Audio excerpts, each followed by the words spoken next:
Hello, everybody, and welcome to the second ever free episode of SiNiCole Talks. You know me as Smithception, and I am here once again with my boy Cynic. What's up? We got another awesome episode for you guys. We're going to be reviewing some AEW Dynamite from this past week, and of course, the always controversial pay-per-views. This time we're doing Hell in a Cell of WWE. That's right, and since it is Halloween week, I am dressed as freshly squeezed Orange Cassidy, at least from the waist up, and Cynic over here is dressed as the football equivalent of a Mark. I am dressed as a Pittsburgh Steeler, who are now 6-0. Suck it, Smithception. One, I come from a family of Steelers fans, so I would actually be agreeing with you. And two, I don't really watch football anyway, so I wouldn't enjoy sucking anything. But you called me a Mark, so suck it. All right. Into the review. Today we have planned a recap of last week's episode of AEW, as well as some current events relating to this week's Dynamite. And then afterwards, we will be reviewing Hell in a Cell 2020. So, without wasting any more time, let's get into last week's AEW Dynamite, where we opened up with one of the quarterfinal matches for the number one contender tournament, and that was Wardlow versus Jungle Boy. What'd you think of this match? Before we do, breaking news. Rambling Rabbit is dead again. However, he was just revived and killed again. Back to you, Cole. Well, I hope Rambling Rabbit is okay. He probably is, because he always comes back to life. But anyway, yes, Wardlow versus Jungle Boy.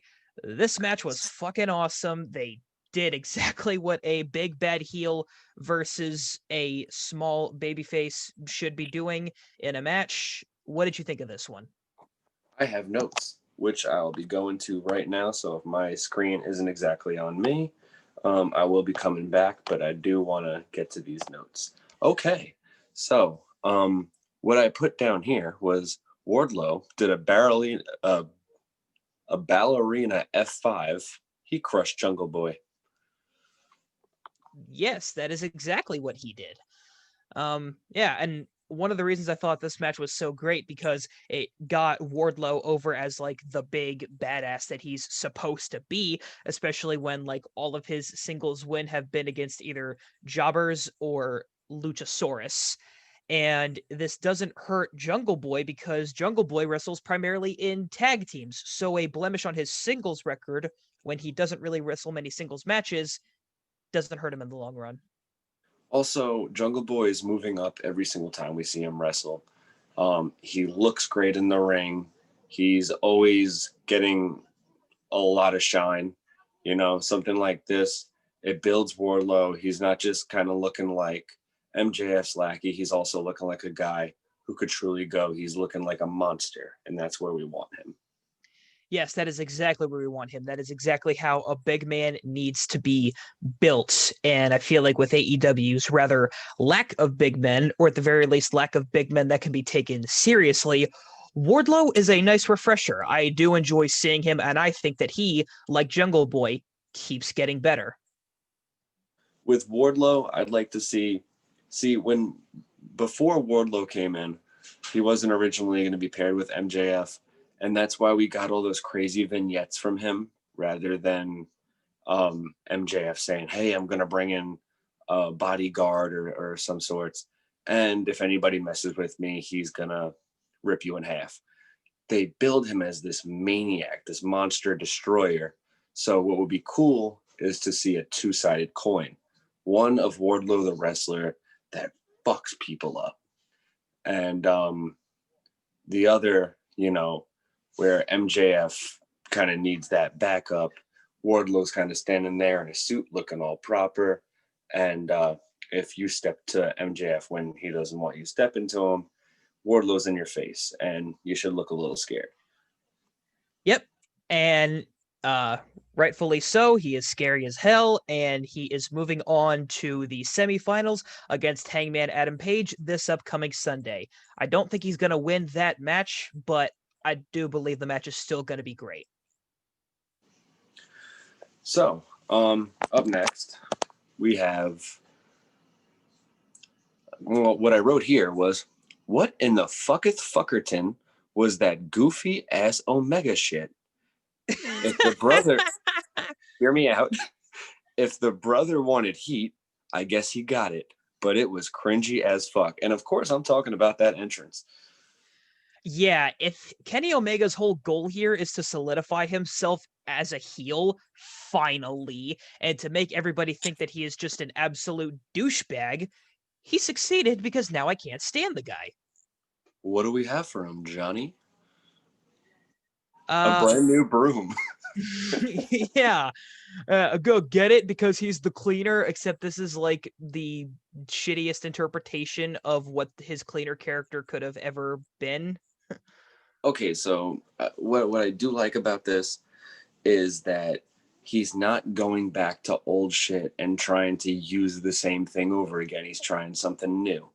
And you should always try something new. You should always try to evolve what once was. So in that aspect, this was goofy as hell. Omega's goofy as hell.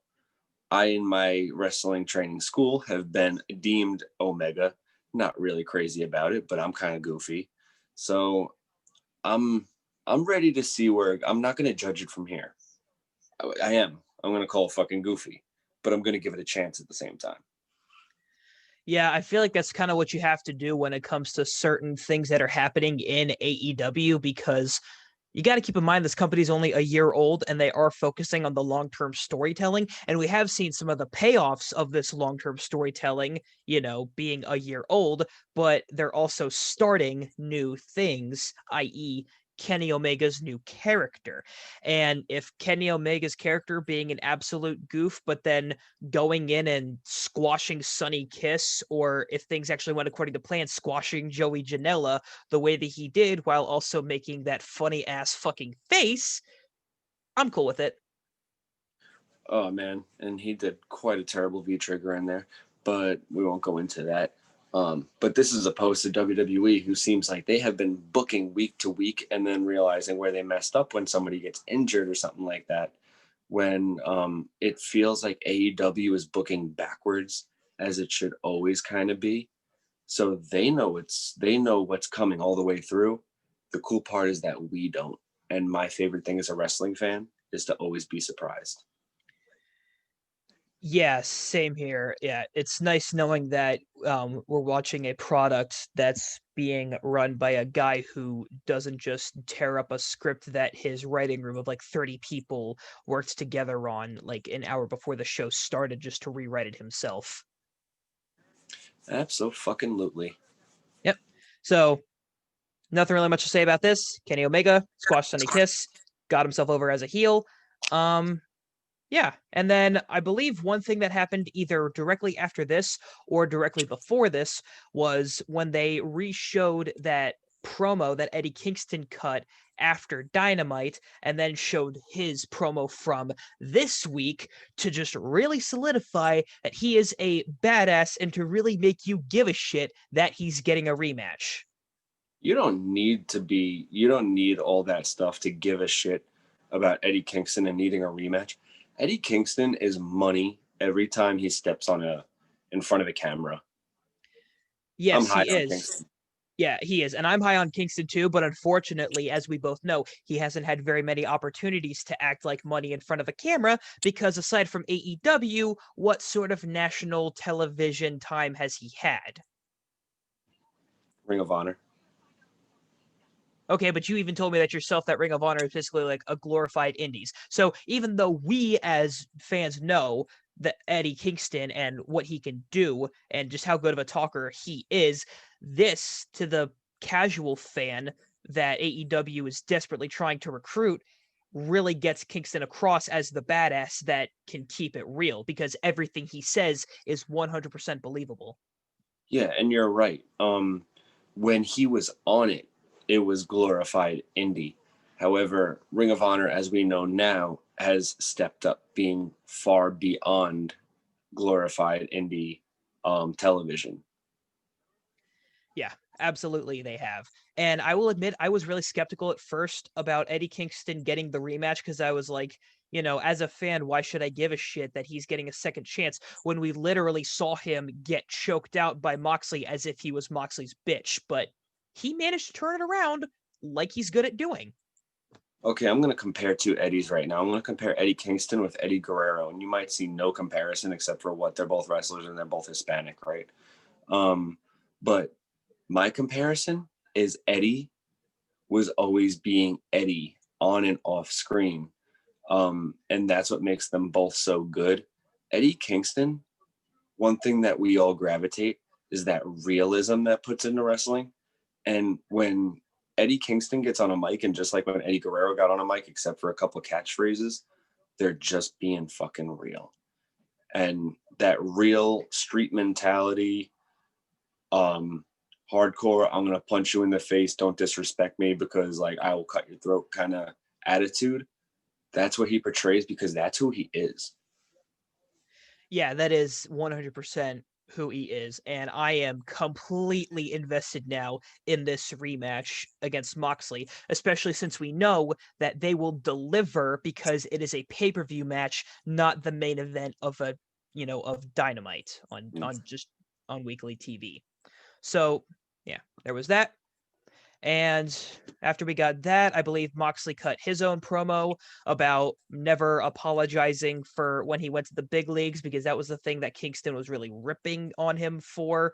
But he views it as him grinding to make money to support his family. So that's nice. We need some established babyface characteristics of Jon Moxley, who basically feels like 100% an anti-hero. Mm-hmm.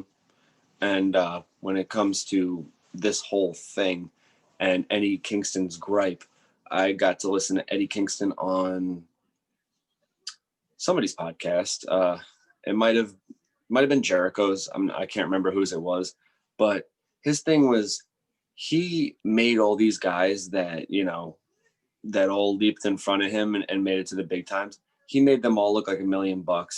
He did them favors where he got them big matches. He helped them. He threw their names out like, who's a good talent we should look for? You should look for this guy. And they all passed them by. And that's the chip on his shoulder. Yeah, so that would make him understandably upset, which is what puts more emotion into his words, is what makes him an asset to the product. Yeah, 100%. Next thing I have on here, I don't even have to go back and look at my notes. Orange Cassidy did a lazy promo. Did you expect anything different from Orange Cassidy? Hell no. No, that's literally the character. I mean, the most we ever got out of him was when he surprised us by speaking so eloquently in that debate against Jericho that was being moderated by Bischoff. But beyond that, you know what you're getting with Orange Cassidy until you don't. Mm-hmm. And he looks for that little bit of shock value if he can get it here and there somewhere. It's kind of like, okay, so this is a really good comparison. Do you like Jay and Silent Bob? Do I like what? Jay and Silent Bob. Have you ever I'm seen not any of really their too movies? familiar with their stuff, but I know of them. Yeah, they're two stoners. One never talks. He's called Silent Bob for a reason. Oh But yeah, I know about all that. when he opens his mouth, he makes all the sense. Everybody's jaw kind of drops, and they're just like, "Where did that come from?" That's Orange Cassidy. He is the Silent Bob of professional wrestling. Yeah, the dude knows that he doesn't need to try as hard as he can because his entire gimmick is not trying. Hell, there were times last year when people would be brawling backstage and, somebody manages to open up a door back there and Orange Cassidy's just standing there. Boom, crowd pops because he knows that's all he needs. It's like the boogeyman. Yeah. Or like when Ron Simmons shows up on your screen, before he even says damn, you just as soon as people see him, they pop because they know what's coming. Yeah, they're waiting for it. They're just kind of hopping up and down on their imaginary trampoline. Yep. And then I believe after we got the Orange Cassidy promo is when they went into the latter half of the bracket, starting with Pentagon versus Phoenix, or I'm sorry, Penta El Zero Mierdo versus Phoenix, because they can't use Pentagon Jr. anymore for whatever reason. I'm sorry. I had like a moment where I'm like trying to understand my own notes. I don't know if you've ever been there. What you were thinking about in that moment. Cody is still blonde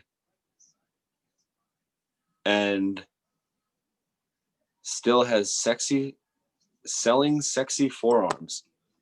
I don't even drink anymore. All right, I got the Pentagon notes.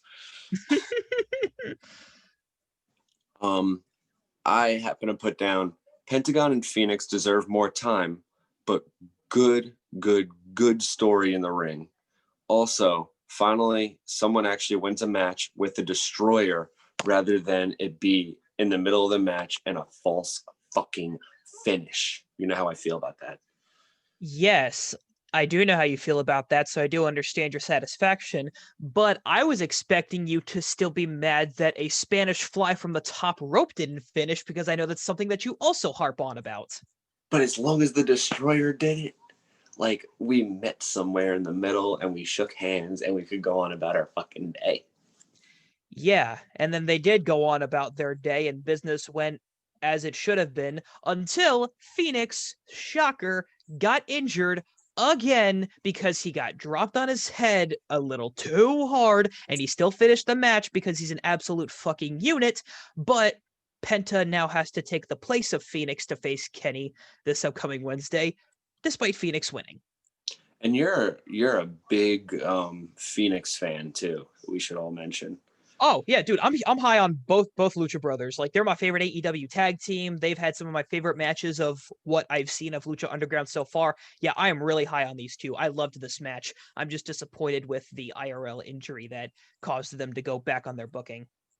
And you're not the only one who loved this match because people that aren't even really that high on AEW but watch it, or they're not very high on the Lucha Brothers and they criticize them for, how they go against the rules and how they kind of do some things ass backwards, all happen to say this was an excellent match, great storytelling, and I wouldn't change a thing. I would have changed giving them more time, but Yeah, they that shows how good they were working against each other, because even though they don't have the same last name, mother or father, neither do Undertaker or Kane, they worked like brothers. yeah, you know why they worked by brothers or like brothers? Because they may as well be brothers. They've worked with each other. They've worked against each other, not just in AEW, but in Lucha Underground and AAA. The chemistry between these two is unmatched, and that's why they were able to pull off this great match. And this is the only time I might go ahead and tell Jim Cornette to suck a cock, because what do you think he's going to say about it? Probably the opposite of everything we are. Oh, I um, couldn't give less of a shit what Jim Cornette has to say about this. I get that he has his opinions, but when it comes to just what I enjoyed, I don't give a shit what he thinks about how over Lucha can get in America. The fact of the matter is, it's over with this guy and it's over with you. Absolutely. And there's good lucha and there's bad lucha, and there's just completely throwing. See, it's all about American psychology, because lucha libre damn near has none. And I think that's what bothers some of these old school fans the most when they see the flippy floppy tricky guys, because they don't really implement American psychology. I can honestly say I don't know who they're working with on the side, but I don't often see them use American psychology, but they did in this match. Yeah, they did, and it worked. But here's the thing, even if they didn't, that doesn't take away from the work, because just because you're an old guy that used to be in the wrestling business and understands American wrestling to a T doesn't mean that a Mexican style of wrestling is inherently bad just because it's not what you're used to. But the end all be all is always storytelling. Everything revolves around the story. And what I'm mainly getting at is there's not always a story in AAA. I think I would use AAA as a good example. Not just lucha libre wrestling, but AAA wrestling. Yeah. Where they spent a lot of time. Yeah, they did. So, yeah. Like I said earlier, Penta got the win, or not Penta, but Penta may as well have gotten the win because Phoenix got hurt. And we'll be seeing Penta versus Omega, a rematch from All In. Hopefully it delivers just as well. And with that being said, we move on to the last match of this quarterfinals, which was Colt Boom Boom Cabana versus Hangman Adam Page. So do you get that just like the TNT championship felt like it was made to end up to be Cody Rhodes versus Lance Archer, and you saw it from the very beginning. Do you feel like you looked at this bracket before anybody wrestled and thought this is meant to be Hangman versus Kenny? Oh, I knew from the start that this was meant to be Kenny versus Hangman. I knew Kenny Omega was one of the first 3 names that they announced for this tournament. And as soon as Kenny's name was announced, I was like, yeah, they're setting up for Kenny versus Hangman in the finals. Like, there's no question about it. All right, we're both there. Yeah.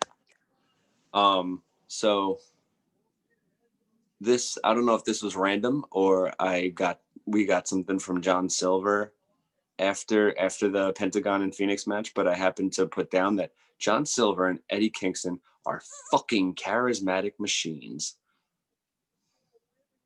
That is undisputed. Okay, so going forward, I wrote "fuck Evil Uno" with 2 middle finger emojis. He's cramping Boom Boom style. If they sent Grayson out with him, I feel like they could have played off each other better. Yeah, you're right. They could have. And the thing is, I tried to give the benefit of the doubt to this Colt Cabana story of whether or not he will join the Dark Order, but I just can't say I'm on board with it. He doesn't seem to mesh well. I get what they were going for, but just like some other things they tried in the beginning, I don't see this panning out well. And maybe they know that, and maybe like they have in the past, they will change the things that they're getting criticized about. I'd like to see something happen where like they make like a whole thing, like the Dark Order is like, oh, it's Evil Uno's birthday, and they're like, oh, we're gonna have a big party for you, meet us in this room, and they all just beat the shit out of him and kick him out of the Dark Order, and then the Dark Order just feels like a little more comfy, and Colt Cabana replaces him. That could happen, I guess. I guess we would have to just like wait and see, but then again, it's stuff that like we're speculating about. So what are the odds that 2 guys running just some YouTube podcast show are gonna correctly predict AEW's long-term booking? Yeah, but I like to speculate, man. I like it a lot. Yeah. I do too. But anyway, back to the match at hand. There wasn't really anything too remarkable about this match. This was just 2 guys that know how to work and know how to put on a good tournament match. And as we all suspected from the very beginning, Hangman went over, which makes perfect sense because I don't think Colt is hurt by this because he still has his own little story to focus on. And Hangman can still become the underdog babyface that he is always meant to be. And that's why I took no notes on the actual match. It was just like Hangman's gonna win. Colt might do a couple of his little zigzags here and there, but there was nothing to really write on. What really depresses me is the news that I got from you earlier and what's in my notes. And I mean, can't delete them now, but I wrote Abaddon is gonna be on fucking TV. Or she would have been on TV if Tay Conti didn't elbow her in the throat too hard, meaning that she couldn't breathe for a significant amount of time. So they had to call the match off. And now that match is not happening on Dynamite anymore. Conti. EUNTY? The fuck is she on TV? Anyway. Yeah, she's one of those WWE/NXT jobbers that should probably just stay a jobber for the foreseeable future. Not everybody gets to be a Deonna Purrazzo. Yeah, no, they really don't. She was the diamond in the rough that NXT didn't realize what they had. None of those other jobber bitches were. It was just her. Anyway, we already discussed this, but I wrote tournament finals feel predictable. Hangman versus Omega. Yeah, but it's predictable, but in a good way, because it's setting everybody's expectations for what we, believe to be will be an absolute fucking blowout, hopefully. Yeah. Yeah. Just yeah. So we now have our semifinal matches established. It'll be Penta El Zero versus Kenny Omega on one side, and the other side will be Hangman Adam Page versus Wardlow. Both of these matches will still probably be awesome when you consider who is being involved. I can't wait for that. And so the next thing that we have to cover is Dr. Britt Baker making her not return, just yet another match, because this is like the second match she's had on Dynamite since coming back from her injury. But I get why they're doing it, because she's a star and they want to make her look like a star by making her look dominant. But they have her going up against Kylan King, of all people. Is that Killer Kelly? No, Killer Kelly is somebody different who I believe is still part of NXT UK. All right, they're both skinny bitches with braids. Moving on. Yeah, moving on. There really isn't anything to say about this. We knew Britt Baker was winning from the start, but nothing really to look forward to. Last thing is this main event, which was the Butcher and the Blade, now with the Bunny. I'm glad that they actually made a callback to what happened on Dark with Allie leaving QT Marshall and going back with her IRL husband, the Blade. So we got Butcher and Blade, Reynolds and Silver of the Dark Order, Private Party, and the Young Bucks. Now, you were saying something about how Reynolds got knocked the fuck out. Yes, Alex Reynolds was knocked out cold inside the ring. I believe it was Private Party who did some kind of tag team move on them where they both like jumped on him, and then one of them went for the cover. It got broken up, and then everybody else is continuing to do all of their spots, and Reynolds is still just laying there, not moving at all. So they get back into their quarters, or at least some of them do, and then Blade has to like drag his arm up and like try and like reach down over more than he normally would to tag Alex's hand and get himself in. But it really seemed like nobody knew that he was out cold, or if they did, it seemed like they didn't give a shit, which is almost worse. See, that goes to these shitty referees that like that's their job. Now, you might be like playing a ref on television, but you have a lot of responsibilities as a referee, as you know. And that's a big one. Yeah, that it definitely is a big one. Like your job, like as a ref, is to ensure the safety of the competitors. And when you have a competitor that's just like knocked out cold, yeah. I'm not saying but I am saying, find out what you found out. Chris Tucker just came in here, Smokey from Friday. You got knocked the fuck out. And then referee comes in, notices he's out, relays that message to John Silver. Has John Silver relay that message to whoever else it needs to be relayed to, and you can take care of it from there. But a little bit of unprofessionalism there. Yeah, and it was Rick Knox of all referees, so shocker. Yeah, lick cocks. But on the bright side, we did get to see John Silver act like an absolute fucking madman, just attacking everybody outside of the ring, as was the case for everybody, because pretty much every single team had their fair share of spots, which is exactly how I expected this fatal four-way tag team match to go, and I enjoyed every single second of it. And then the Young Bucks got their win, so that means we will in fact be getting the Young Bucks versus FTR at Full Gear. Do you think it's too soon to pull that trigger? No. I think that they waited longer than they probably even needed to. But I get what they were doing. They just didn't do it well with Cody.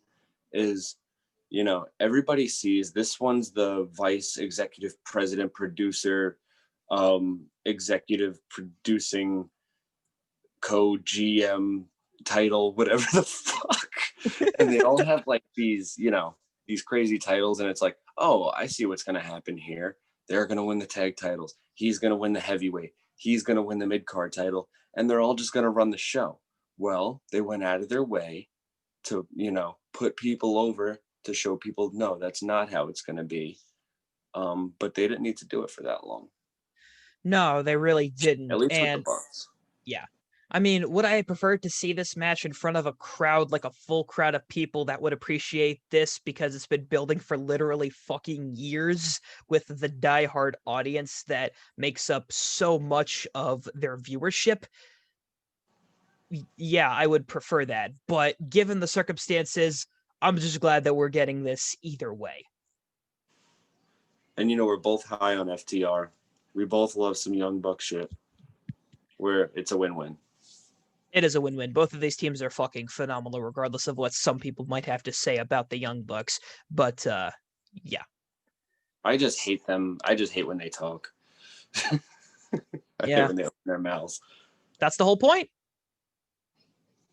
Yeah. Alrighty, so now that the review of AEW is over, we can now get into the review of Hell in a Cell. Are you ready for that? You left out a major ridiculous part of the show. What did I leave out? Jericho and MJF felt like Stewie and Brian Griffin doing Frank Sinatra with the canes and little straw hats. Oh my fucking god. Oh my fucking god, I am so dumb. How could I possibly forget my favorite segment of the entire show? I was ready to talk about everything else on this show, and I forgot my favorite segment of the fucking year. I'm so goddamn stupid. Oh, you're turning red. Yeah, because I'm mad. But yes. Yes. That segment was fucking awesome. Once again, regardless of what certain people have to say about it, this is two snarky heels doing exactly what they need to be doing to fucking get themselves as over as possible while still being dicks. And they continue to be dicks to everybody by all of the names that they dropped in the song. And just everything about this was great. Tell me you didn't get Brian and Stewie vibes. I absolutely got Brian and Stewie vibes. Oh, it was so great. I love them trying to outdo each other with the rare steak in the beginning. And then when they got their steak at the end and they're like, this is disgusting. And then I thought of them again right before my wedding. We had a dinner for it. And I asked for a medium rare steak, and that thing was rare. And I'm just like, Jericho and MJF, this is how they felt. Velma! Velma! All right, so now that my dumbass has finally been reminded to talk about the best segment of 2020, now we can start reviewing Hell in a Cell. All right, we're there. Yes, we are there. Hell in a Cell opened up with a match that I felt like should not have been the opener, and if they were gonna make it the opener, it should have just been an I Quit match, and that was Jey Uso versus Roman Reigns for the Universal title. I like that it was a Hell in a Cell I Quit match. One, because it's never happened before.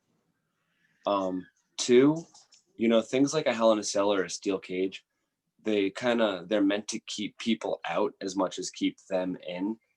And, you didn't want Jimmy interfering.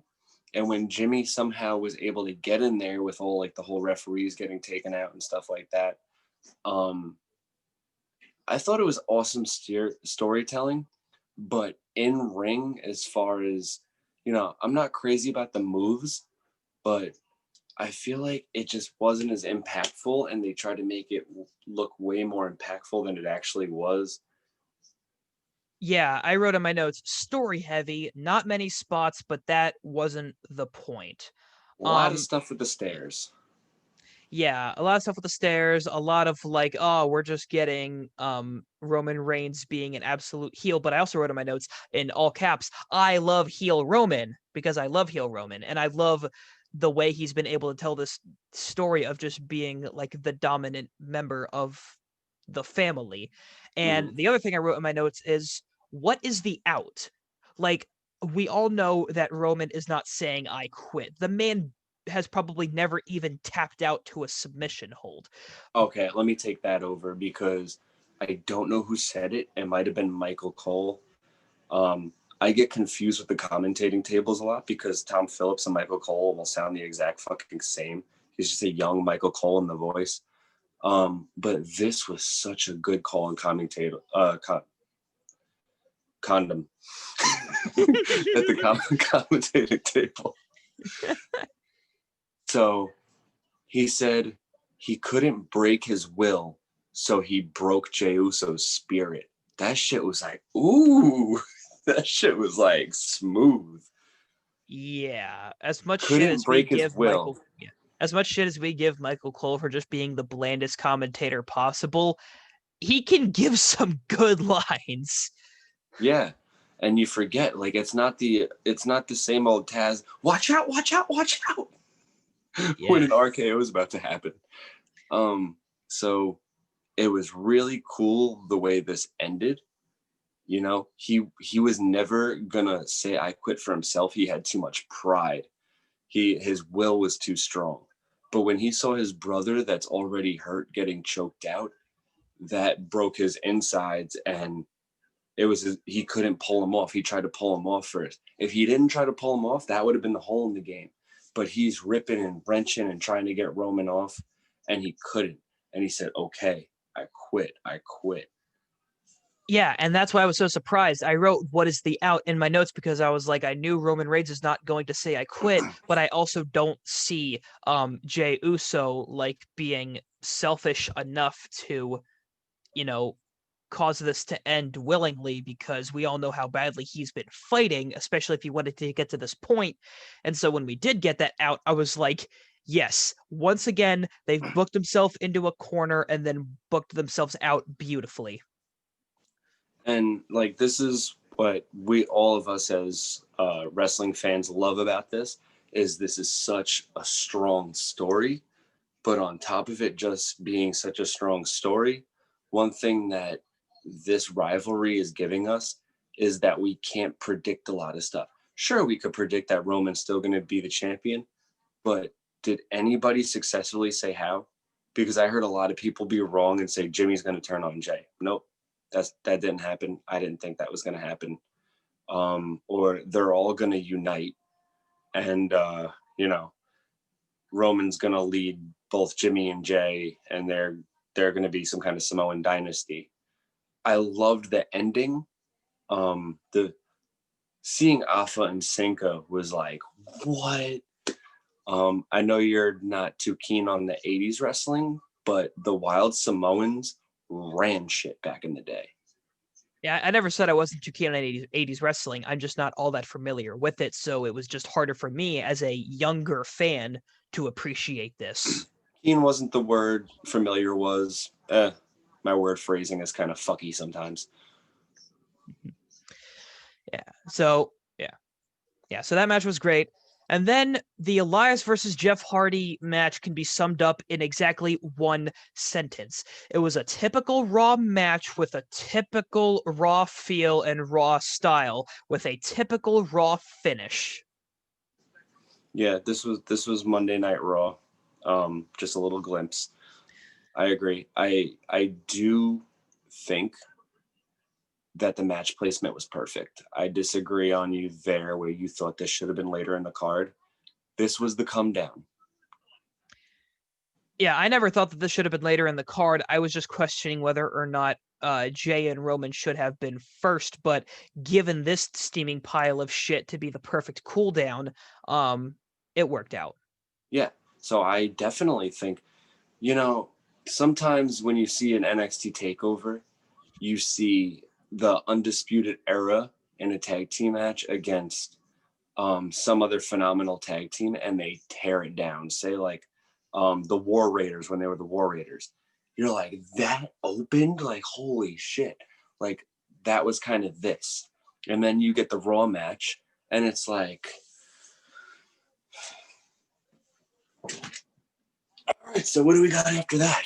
Yeah, that's your go take a piss break if you need to, or go grab a beer, do whatever you need to do. You just want to find out who wins. Yeah, and nobody won because Jeff Hardy got himself disqualified when he didn't need to. And if I talk about this anymore, I'm probably just going to get red in the face again. So how about we move on to the Miz versus Otis, where the Money in the Bank contract was on the line. I'm gonna grab my tissues and then we could start. So sad. Yeah. The only thing I wrote in my notes here for this was John Morrison is the best part of the segment yet again. I also wrote that Otis is just ragdolling Miz this entire time, and usually when that happens, that's what leads me to believe that Otis is not winning. And then the last thing I wrote in my notes in all caps was Tucker the fucker. Tucker the fucker. Yeah. Because that is definitely. exactly what he is. The man, once again, I understand why they broke up the tag team, and I guess in a way it kind of makes sense because Otis is really trying to establish himself as a single star. But you broke up the tag team and you didn't establish him as a single star because now he has nothing to do. He no longer has his woman and he no longer has his contract. Both are now on the opposite show. And also, the person he is now feuding with, or theoretically would be feuding with, is also on the opposite show.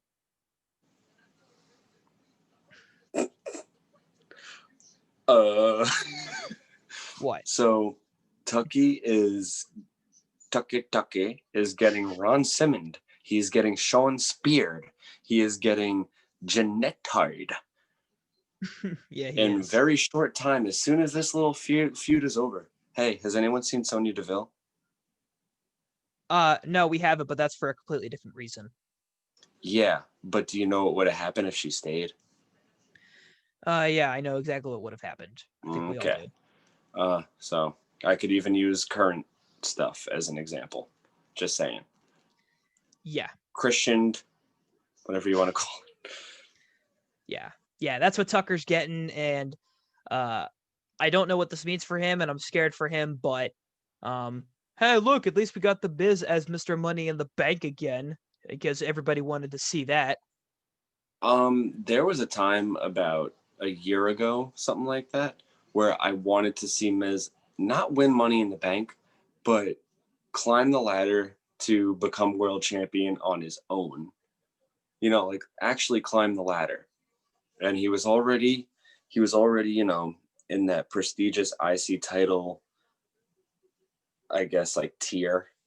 And I wanted to see him get up there. But now at this time, you know, they fucked up John Morrison by putting them back together. They fucked up Miz by keeping him stagnant when they could have raised him back up again. And I was just comfortable with them being there. But now Otis, like that Cinderella story getting ripped away, just pisses me off, makes me want to cry, eat a whole bunch of chocolate, and I don't know. Yeah, it's the typical, like you said, Depressing. Cinderella story being taken away from him. Literally everything was taken away from him, and now we have no reason to invest in him anymore, and he has nothing to fall back on because once again, his tag team partner has turned on him and is on a completely different brand. I just want to see like a whole swarm of fat people protesting at WWE headquarters because they're fat shaming Otis. Yeah. I just want to see them throw hams like through Vince McMahon's fucking window. Fuck you, we want Otis as Mr. Money in the Bank. Yeah. All right, enough shitting on the bad stuff. How about we talk very highly about the good stuff, because the next match on the card was the SmackDown Women's title match, Sasha Banks versus Bayley. Nothing but amazing things to say about this. 100%. Best match on the card. This shit was great. Everything about this was great. Bayley, even though I haven't really been the biggest fan of her, has always just put on great matches, and this was no exception. Yeah, and I'm just hoping Sasha doesn't lose the title on SmackDown. Yeah, That's her reputation. Yeah, she has built the reputation of just losing the title on the first defense. Not one time, not two times, not three times, not four times, not five times, but 6 times now. Let's hope that this time she keeps it for a decent run. And if she does, not only should the run probably be great, but the build to it was great. It's like a diet version of Kofi Mania in a sense. Mm-hmm. And I gotta say, their use of the cell structure was what was a big part of what took this match from being really good to amazing. Yes, we finally got, and this is what disappointed me about Jay versus Roman in a way, was we actually finally got use of the cell. People took bumps off of it. Bailey especially. They knew, and this is coming from Sasha Banks, who had already been in 2 of these and knows how to work a cell match. It just worked out so perfectly. That swing off the cell into the Meteora, that was amazing. You go back to the New Day versus the Usos, where they kind of did some really innovative things with the kendo sticks. The way Bailey and Sasha were putting the kendo sticks through the steel steps and the cell, and kind of using that. They did it in a whole bunch of different ways. I forgot what you call it when you grab their legs and flip catapult. Wow. That catapult, everything was sick. And even when it was kind of not working, whatever the hell Bailey was doing, it made it kind of funny, to make fun of the heel for that frustration. I've been through this myself. I was in a match where I laid somebody down on some kind of door, like a thin door or whatever, or closet doors, and the guy just snapped right through it before I even got to do anything. And I just got frustrated and I yelled at the ref and I'm screaming and I'm hitting my head on the turnbuckle and everybody's loving it. Bailey made it work. She's asking the referee to help her with the duct tape. It was just great, and it added to Bailey's character. Bailey is a carrot in appearance and personality, and that's what makes her heel character work so well, which I think She is nailed against the what Karen. yeah. She nailed the Karen in professional wrestling. That is so hot right now. And it was against what everybody thought Bailey could be because nobody believed her as a heel, and now everybody believes her as a heel. But everybody wanted to make fun of her as a babyface, like she was a Make-A-Wish kid. But look at her now. You're taking probably what I could put in my top 20 of greatest matches of all time that I've ever seen. This includes 80s, 90s, and today. And they're in that top 20 of Bailey versus Sasha at TakeOver. And now that Cell match from last night is also in that top 20. And I don't blame you one bit because that match was just fucking great in every single aspect. Sorry, my voice cut out. And this is why I love Fit Finley as a backstage producer. Who do you think thought to use that ring apron the way they did? Probably Fit Finley. You got to watch his past matches. He's also given that to Nikki Cross's kind of like a signature style of things that she does. And makes sense. Yeah, using that, not a lot of people do it. It makes it unique. It makes it look sick. And the way they did that, I thought that Sasha was bleeding when she was hanging upside down, like from the forehead, when she was hanging upside down, just on the apron. I was like, oh my God, is she going to come out bleeding? I'm going to freak out. And everything was just so exciting. Like there wasn't a dull moment in that match. No, there wasn't. But unfortunately, there were a fair amount of dull moments in the main event match, also a Hell in a Cell match, that failed to deliver in almost every single aspect, especially compared to the previous one. And that was Orton versus McIntyre for the WWE Championship. What's the point of climbing to the top of the cage if you're not going to Mick Foley that shit? Exactly. That felt like the most pointless spot of the entire show. Like, there's a way to do this and have it, like, ready to go now. I wanted to see an RKO through the cell down into the ring because you can't really do a Claymore. You can maybe do a Future Shock, but that's kind of a little bit more fucking scary with the Future Shock. But I was hoping either through everybody who plays WWE video games, and ever since they let you do it in the video game, you're like, come on, through or off, through or off. Give me something here. Because if you're going to see them both climb on top of the cage, don't do that same old, we're both going to hang like kind of low so it doesn't hurt that bad and Yeah. fall through the announce table. Also, we're gonna be about halfway down the cell already on these conveniently placed platforms to put both of our footsies. That's exactly what I'm saying. And they have footholds now. They didn't have footholds, back then. They had holes where they put cameras through, but they weren't so perfectly placed for your feet. So, like back then, you could see Shawn Michaels trying to climb the cage and then slip and realize, whoa, and then keep climbing. That makes it exciting. Like, oh shit, he might fall all on his own trying to get up there. Yeah. The whole point of the Hell in a Cell is to keep the hell inside of the cell, except for the couple of exceptions where they actually make it work when you go outside, because there's a way to go outside and still make it exciting, and they failed to do that. Everything about this match, not only is it we were getting Orton versus McIntyre a third time, so Orton just straight up does not feel like he deserved this match, but there weren't even any memorable spots coming out of this. I would have really liked to see Orton do more stuff to kind of pull McIntyre into it, make him feel like he had no choice, rather than him just agree. It didn't feel as, they were Yeah, just trying to keep the feud going because it was so hot. But what they were really doing was they were throwing a little water on the fire. yeah, they were. Um, I could have done maybe if that ambulance match didn't exist and this was only Orton's second opportunity, it would have packed a little bit more of a punch. But like I said, because this is the third time we've seen this, since it's a Hell in a Cell and you know how Orton is in Hell in a Cell matches, he usually comes out on top. We knew he was winning, and at least for me, that's one of the things that really took me out of it. Yeah. And if this is like, if this isn't McIntyre like building up later to when, has to start filling the seats again to get his big moment, then I'm really pissed. Yeah.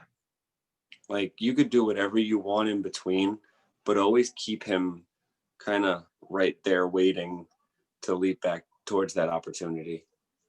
Yeah. Also, I was kind of speculating that maybe this is how they book Edge back into the main event picture with Orton when he comes back from injury. And a lot of people were very quick to point out that you don't need the WWE Championship to make that match mean something because people are probably going to want to see it regardless. And I think there's a However, way they could make it work, but I don't see that happening like I thought it would. I'm gonna take this to the real life Adam Copeland and say, however, it would be really cool to have Beth and his daughters and everything, and Edge raising that title up in the air, the fireworks, winning one last title, as his last run, and defending it a little, amazing mic skills, maybe turning heel, losing it heel, and elevating a really popular babyface. So I'm not gonna go with the whole this doesn't need a title, because a title could do a lot for them too in this match, because they already had two bangers without a title. Yeah, despite my skepticism because of the company that we're talking about, I do genuinely believe that they can work a title into this, even if it doesn't make sense for people right now. hmm And this could be WrestleMania, It very well could. and then maybe the reason why Orton loses is because McIntyre kicks his head off or something. When he's got Edge bloody, because Edge don't mind bleeding in 2020, and Vince might let it go.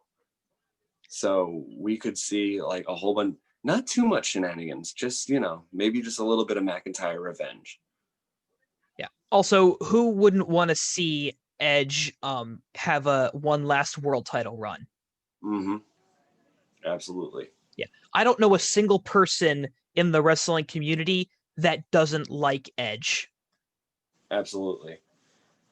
And it's probably, if you do, it's probably a really terrible reason, and you're not making sense.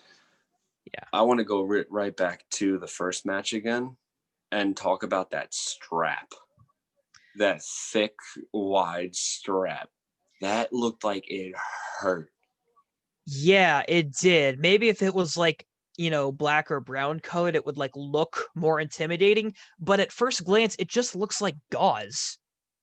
Yeah, and I was kind of like looking hard at it, but then I'm thinking like that's the kind of thing that keeps thousands of pounds of wood from falling off your truck at the job that I do. And I'm like, if I hit somebody with that, they could probably be like a 30-year-old man and cry from getting whipped across bare skin with that. So I saw that was some a heavy duty real strap. And that looks like how they get down in Samoa, like in their home when the kids are bad. Well, if it's really as bad as you're saying that it is because of your personal experience with it, and you're seeing Roman and Jay just whip each other with this shit like it's nothing, then yeah, it makes them both look like even bigger badasses than we already knew them to be.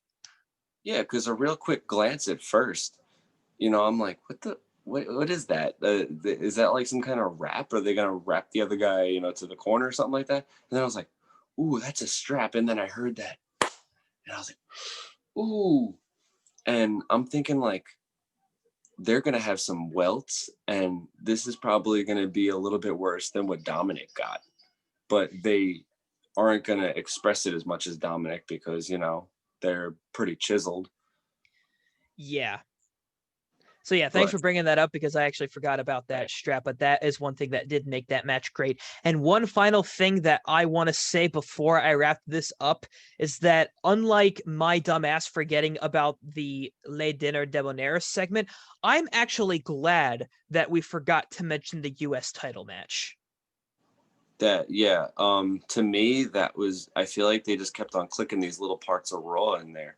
Like, you also had a Raw segment in in the middle of a pay-per-view where, oh, we should fight the guy with the stupid mask.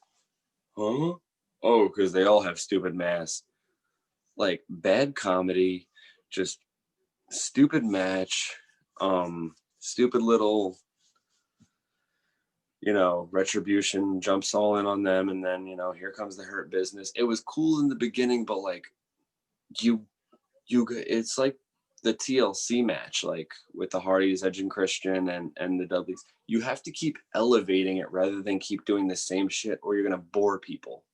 And not only did they keep doing the same shit, you can't even say that they stayed on the same level. They went down because this was just like an absolute fucking squash. Shane Thorne, or I'm sorry, Slapjack, got absolutely nothing out of this, and it just hurts it just hurts Retribution more, and it doesn't even make Bobby Lashley feel dominant because nobody in their right fucking mind gives a shit about Slapjack.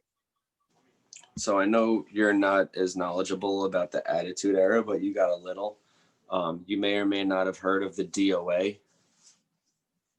They're a bunch of bald bikers faction back in the Attitude Era, and they started out like one or two nights kind of cool and badass, and after that they were just like this goofy bald faction that rode motorcycles, and that's what Retribution is becoming really fast. Yeah, they're basically just like the DOA, I guess you could say, of the modern era because they started out looking kind of badass, kind of having a point. And when your whole point of establishing your faction is to just wreak fucking havoc on whatever show you're on, and then you stop wreaking havoc once they actually sign you to do the very thing that you were doing, you're a joke. Everything about this is a joke. The only way to save them, the only way at this point, and it's not going to make them look really cool, but it's going to build somebody up even more, is if you make Bray Wyatt the Fiend the guy that pulls all their strings. That's wishful thinking, and I honestly Unexpected. don't. Yeah, it's wishful thinking, and I don't feel like harping on about Retribution because I just can't fucking stand them. So, with that being said, That's a wrap. We reviewed AEW Dynamite. We reviewed Hell in a Cell. Overall, what did you think of Hell in a Cell as a whole show? As a whole show, this is one of those things that make it hard to rate it as a whole show because the first match, awesome.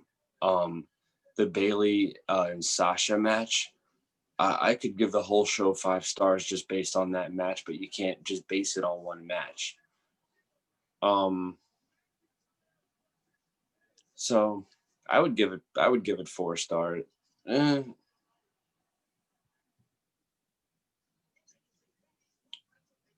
I'm leaning between 3.5 to 4 stars. Interesting. I'm giving it a solid 3 just because I feel like the shit in the middle and the shit main event hurts the first match and the match before the main event just a little too much to call this a great show. I think they should have spaced out. So it was Bailey did they put all the boring matches in between the good ones? No, the US title match happened between the last 2 cell matches. Okay, that's good. I think that was very good lining up, and it gave the time for the come down. And usually this works way better when there's a live crowd, but it also works good for the people at home. So I'm gonna stick with a 3.5 because 4, what if somehow I rate the Royal Rumble a 4 and it had like some amazing returns and great matches and a great winner, and then they're looking at Hell in a Cell that I rated the same, and it's like, really? So I'm gonna go 3.5. Okay, you give it a 3.5. I give it a 3. That's going to do it for this episode of SiNiCole Talks. I hope everybody enjoyed. Thanks for watching, and we will catch you guys on the flip.